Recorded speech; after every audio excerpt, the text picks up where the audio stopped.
Untuk kejadian yang di Pati, kami berharap ini bisa diselesaikan dengan baik.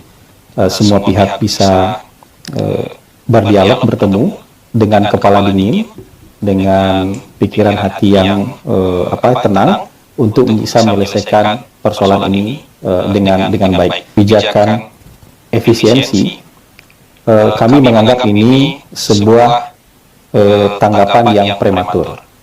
Ya, teman-teman, efisiensi di awal tahun 2025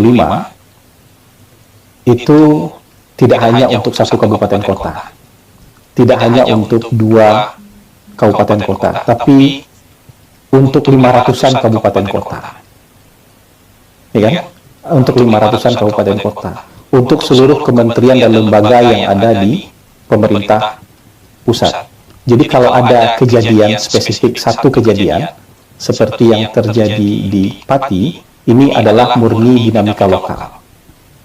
Ya, kalau kita bicara ini adalah efek kejadian, efek dari kebijakan pemerintah pusat, maka kita harus bicara dalam konteks 500-an kabupaten kota.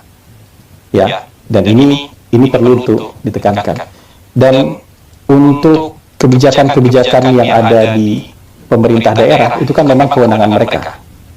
Ya, untuk PBB P2 itu, ini kan PBB P2, pajak bumi bangunan, sektor pedesaan dan sektor perkotaan, rumah, gedung, tanah, di luar tambang, perkebunan dan lain-lain.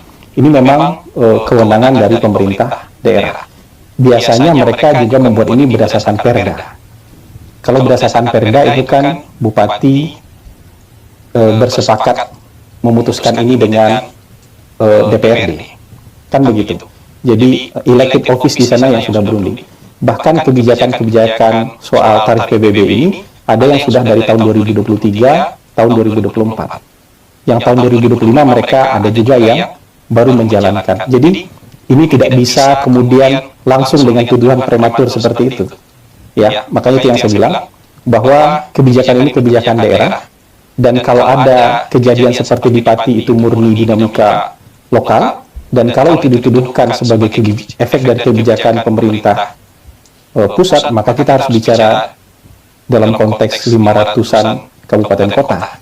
Dan ini kan satu peristiwa, maka satu peristiwa ini lebih baik dimaknai sebagai dinamika di tingkat lokal. Ya, tidak dihubung-hubungkan dengan kebijakan pemerintah pusat soal efisiensi, karena sebenarnya efisiensi ini hanya mungkin 4 atau 5% saja, ya, dari anggaran yang biasa dikelola oleh pemerintah